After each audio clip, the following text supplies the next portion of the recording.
You could say someone has a beard. You have a beard, I have a beard. Yeah. You got a real beard to me, and I don't. No, you have a beard. Yeah, but you got a more substantial beard. Oh, he's got more substantial than mine. That's what my point is. I'm saying that's a real beard, and your beard is a real beard. But if you're saying we cannot know history, this is a very radical position. This is not sustainable. It's a radical position. I think saying we know absolute history is a radical position. Define absolute. Well, truth, as in 100%. Define truth. Oh, 100% truth. Define 100%. What do you mean by 100%? One man's 100% is someone else's 10%. So this is the point is absolute. It depends how much history you are satisfied with, how much you want to know. For example, if I want to know whether Egyptian pharaohs were actually called those names, as the Bible claims, Ramesses II, for example, or Ramesses. Was there a pharaoh called Ramesses? So the only narrative source we have a different name in different cultures. The only narrative source we have for Ramesses is the Bible.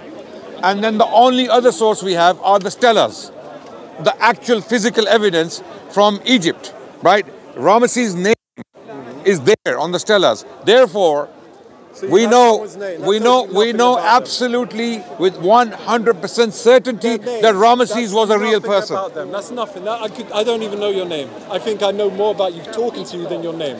Okay. Do you not? That's fine. That's good enough for you? No, no do you disagree? If you knew my name, what's more important? Have a conversation for 10 minutes or knowing someone's name? Both. It depends what you want from me. If you want to be my friend, if you want to keep in touch with me, if you want to go on talking to me, you would want to know my name. Yeah. I'd also want to know what your character is. So it comes back to what you want to do. And if you really with know facts. someone, can you know the whole them either? All of these things. Yeah. Nothing. But what are we actually discussing? Because this discussion is going around in the circles. Well, you raised. I only got talking to you because you raised the point that we cannot know history. I disagree. I'm a historian. I'm a professional historian, and I'm qualified as an academic. Okay. Sure. I know for a fact that there is history that we can know for certain, 100%, absolutely. At the same time, many historic claims found in chronicles and histories are dubious, are very difficult to ascertain, and we agree with that. So having this position, you cannot have a reductionist, black and white approach to history. It doesn't work. It never works. What we need to do is, for example, if there is a claim, a historic claim in a literature or in a narrative, then we have to go and confirm and look for evidence. So my argument against that, it's not about confirm. It's like science, right? You can't ever confirm something.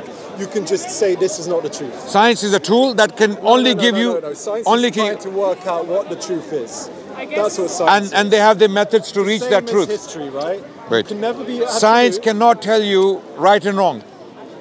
Science fails. Science can do just as much as history. No, science cannot tell you right and wrong. Can I just ask, if you're looking why murder is wrong, science doesn't say anything about it. Same as history. If you're looking to confirm something, how can you avoid bias? How can you avoid bias? If you're looking to confirm something, how can you avoid bias? Human beings will always be biased. Always. There is so what you do is first thing is first, you establish basic facts about any claim to history or to historic facts. If someone claims something to be a fact, then you try to establish that claim, looking at the evidence, scientific evidence. You use science, you use archaeology, you use epigraphic record, you use numismatics, you use narratives, you use all sorts of things. Historians are not just reading. People think historians are studying once upon a time there was a fox and there was a chicken and they lived happily ever after.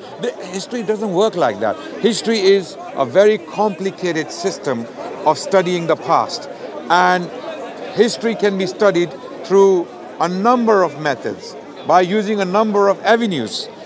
As I mentioned, archaeology, epigraphic record, narratives, chronicles, and inscriptions, things like that. Okay, we know a lot. We know Alexander the Great started from Macedonia and went all the way to Pakistan. Okay, this is where he had the bloodiest battle of his career, and then he turned around and he went back to Babylon and he died in Babylon. No one disputes these facts. These are facts because we don't only have the narratives about his life. We don't only have Plutarch and Aryan historians who have written on Alexander the Great. We also have coins. We also have inscriptions. We have the remnants of the Greeks in India and Pakistan today, right? So we have so much evidence, overwhelming evidence. These are all by the conquerors, really, aren't they? So they're only at best. Again, I would like to correct you there. This thing that history is only written by the conquerors is a very primitive idea. It's a very primitive, it's a very childish idea. It doesn't work in history. Alexander, I think it's childish to say it's not more substantial. If you say it's just half-half, that's just, I'm sorry, it's childish. I'm saying basic facts. Very black and white. Basic facts about Alexander's life. Basic facts are the rulers write the history books. No, and anyone disagrees not with necessarily. it, they're in trouble. You're wrong. You're plainly wrong because wrong. we have secret histories. Even editing here. If someone's editing something, are you here to listen also, or you talking right now? Okay, but I can show you why you're wrong. Finish my point. Yeah. So if you're editing a video, you decide what you want to leave in, what you want to take out. Yes. So it's the same thing. Who's in control of the books? Who gets written? Now let me explain. So say that you raised a good point. Let me respond to it. People who actually are more educated tend to be the richer people, right? Okay. History works like this. They're the people Let me explain something to to read and write. Let me explain to you. Aren't going to read and write. Okay. So they're not going to give their. You raised a good point. There are 1, 2, 3, 4, 5 cameras here. This guy will edit the video as he likes. There is another one recording, and then there's another one. There's another one. One of them will put out the angle that you couldn't get there. This is how historians work. They don't just go to one history or one historian to study the past. They look at a number of things to confirm claims made by King's historian, for example, official historian, because we don't rely on official historians. Historians know what to believe and what not to believe, and they raise questions. Historians know what to and what to not believe. Have you ever studied? Bias, look, surely. Before we go on, have you ever studied history systematically? What are your credentials on history? Sorry, I don't think you do a debate asking someone their credentials. Well, you do. That's the first thing you do. That's the first thing. Because you're raising questions. They are so basic. If you can't answer without putting someone down, you haven't got. I'm not putting you down. If you're saying, "Oh, I've got good credentials," "Oh, you're basic," that's not a good debate. No. Because you are talking in very primitive terms. Again, I'm not saying you're arguing in primitive terms. Yeah. Are you the best professor? Are you the know-it-all of all of these things? I'm not. You're not. Finally, some humbleness. But no, of course, humility has nothing to do with this discussion. Well, if you're putting someone down and saying, I'm qualified, I think you've lost some challenging your credentials on history because you're raising points that don't make sense to historians. Sorry, of course it makes sense. Saying someone who's more educated, who's therefore reading, you're applying that to that audience. Same as the videotapes. You have an audience that you're catering for. Have you studied neuroscience ever? Yeah. You have? In my own kind of way. But again, that's fine. Wait. If you were standing here making claims about neuroscience, relax. Let me finish my statement. Let me finish my statement. There has to be a conversation, please. Yeah. If you were standing here making claims about neuroscience or mechanical biology, or astrophysics, for example, I have the right to ask questions. Have you studied these fields? If the answer is no, then I would tell you to go and study. Likewise, history is no exception. Why do people think history and religion, any Tom, Dick and Harry can come and talk on religion and history? So if you don't wait, I'm finishing. You're not qualified. If you had a problem with your heart, you would go to a heart surgeon or heart specialist. You wouldn't go to a kidney specialist. Why? Because you're a sensible. You're a sensible person. I know. I guess what's a historian. So the difficulty of talking to a historian is that a historian will speak with. In the debate, you talk about another thing completely and diminish someone because you haven't got the answers. No. I wouldn't stand there and talk about astrophysics. Wait. I wouldn't talk with my credentials. I wouldn't stand here and discuss astrophysics because I know my limits. I wouldn't, if there was an If you don't know the answer, then you have to put someone down. That's what you're doing. I think this is not a conversation. Yeah. You're not getting the point. I'm saying if there was an astrophysicist in front of me, I would not challenge his credentials, especially when I haven't studied the field. Okay. Yeah, that's the point. So the humility has nothing to do with it. You're also saying your qualifications. Yeah, you're making claims like history is written by victors and the kings. Should have their qualifications that they say and show. Okay, let me give you an example. You know Procopius. And what's your relevance? Do you know Procopius, who that is? Answer. What was your point? Do you know Procopius? Yes or no? It's relevant. I'll tell you how it's relevant. Go on, say it then. Okay. Do you know Procopius? Do you know Procopius? What's your point? Yes, I can. Do you know a blue flying duck? You can say no, I don't. What's your point? My point is, Procopius was a Roman Byzantine historian who wrote a secret history of Justinian, one of the most powerful Roman emperors. The reason why it's called secret history, because it wasn't the state version of events. Wait, relax, let me finish. Likewise, the reason why I gave you Procopius' example is because Procopius... So there's alternative histories now you're saying. Okay, gotcha. Okay, carry on. The reason why I mentioned Procopius is because that's a very famous, well-known example among the historians to debunk this idea that history is only written by kings and their court historians and victors. This is a lie. We historians, you said it, you just said it. You said it 3 minutes ago that history is written by kings and mostly written by kings and leaders. What do you mean mostly? What do you mean mostly? I mean the majority are. How do you know? If you don't know, okay, do you know Procopius? Most people that are educated tend to Do you know Arian? Do you know Plutarch? Do you know Herodotus, for example? So do you know Herodotus? Do you know Herodotus? You can't back up with what you're saying. Again, I'm trying to show you, you're making claims without substance. That's what you're doing. You're saying, oh, I'm qualified because I know words. That's all you're saying. I'll give you another great example. What you're doing. One of the most powerful Mughal emperors in India was called Jalaluddin Muhammad Akbar, the famous Akbar who ruled India for 50 years. One of the most powerful Mughal emperors. One of his court historians wrote a secret history without his knowledge. His name was Mullah Abdul Qadir Badayuni. Wait, relax. Let me finish. Let me finish. Don't cut me, please, when I'm making a point. My purpose is to educate people. He wrote this secret history called Muntakhab al-Tawarikh. In this history, he stated things about the king that the king would never tolerate if he was to come about those things. Wait, relax, wait. He specifically instructed his children to publish this book after the king is dead and I am dead. Okay? Because if the king is to find out what I wrote in the book, he would kill me. Okay. And if I am alive and the king's descendants find out, they will... So both of us, so his book was published and we have many disturbing facts about Jalaluddin Muhammad Akbar. So again, wait, relax. We have examples upon examples upon examples upon examples from throughout history where historians wrote against kings while the kings were alive and ruling, right? So for someone to claim that history is written by victors, sorry? That wasn't very common though. It wasn't common. In your own country writing about your family, about your own king? No. Do you have any, again, I'm not trying to be arrogant here. Yeah. When you make a claim about a field. Kings kill their own wives. No. You're ignoring my question. Okay, my question is very pointed and direct. When you make a claim about a field,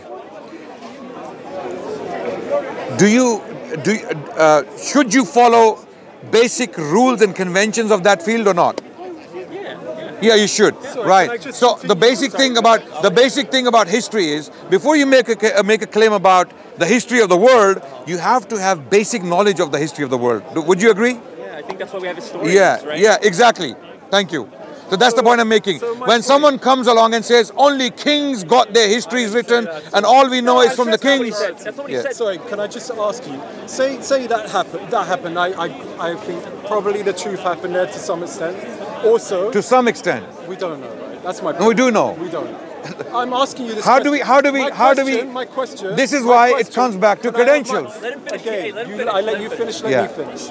If there was a coup against the leader, would that coup not have other alternative history spreads? Yes. Right. Would Okay. that not happen? Okay. I'm asking you that. Good would question. Would that person also Right. look for hearsay, gossip, the kind of diminished? Okay, I'm gonna. Obviously, that's the rational thing they would do. Would there not also be other people who wanted the king to come have downfall? I want to establish something before we continue with this conversation, because I like to have pointed, fruitful conversations, not just merry-go-round. Okay, wait.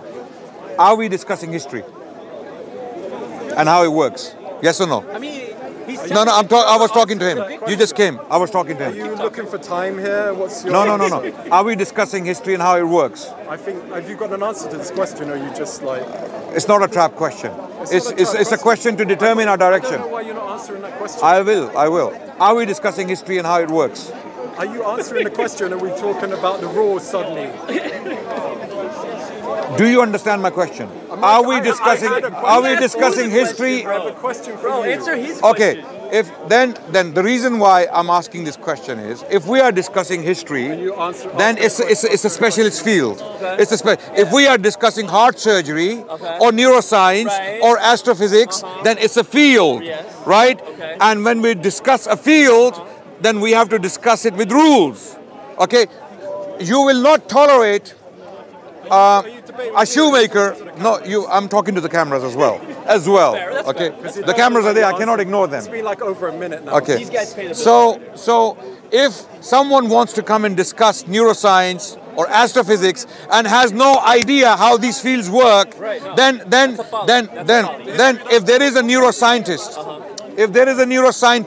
and an astrophysicist standing there who is willing to answer the questions, then the one who is not qualified in that field should ask the question and listen carefully, right? Okay, I'm a historian. I'm a qualified historian. In what field? History. Of what? Medieval history. Medieval history? Yes, I am. Yes. Okay. And this gentleman, I asked him repeatedly, if you are a qualified historian, then we can speak on equal terms. Otherwise, it's a Q&A. It's a Q&A. It's not equal terms now. No, it's not. So you'd have no answer for what I asked. Okay, ask now. It's a Q&A. I'll answer your question now. Ask your question. And then you're going to listen to me quietly. I think you just kind of tried to get away from because if you're trying to... Why would I do that? Why would I? Ask your question. Okay, so you mentioned someone who basically had an alternative history about what happened. If there was a coup... About what happened? If there was a coup for this leader, would there not be hearsay? Would there not be gossip? Would there not be people pushing their own agendas? Everything. Yes, you're right. So all of that that not muddle everything? No, it doesn't. How does that not muddle everything? Because we know how to... If you weren't there... You asked me a question. You asked me a question, right? It's my right to answer the question now. Yeah. How do we know the history we know today is not muddled or mixed or contaminated? All history is muddled. There you go. We have an expert now telling us all history is muddled. No, but he's making claims. Wait. He is making claims. No, he's not. Why does your rationality not work with astrophysics and neuroscience? Because you cannot just walk in and say, I'm a rational person. I'm going to talk about neuroscience and astrophysics. And you don't know anything about the field. Likewise, if a person is not, he asks, I'm a qualified historian, he's asking me a question, I'm giving answers, he doesn't want to listen. Because he has presuppositions,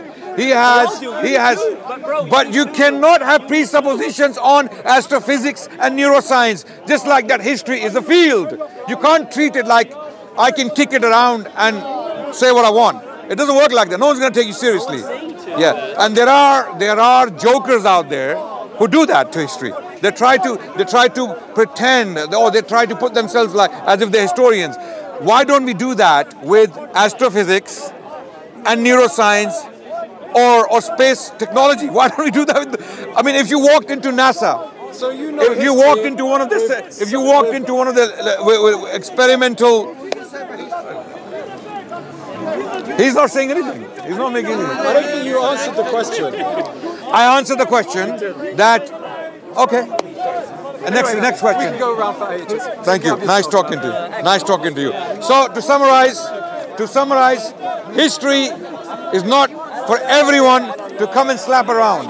Like you don't do this to other fields.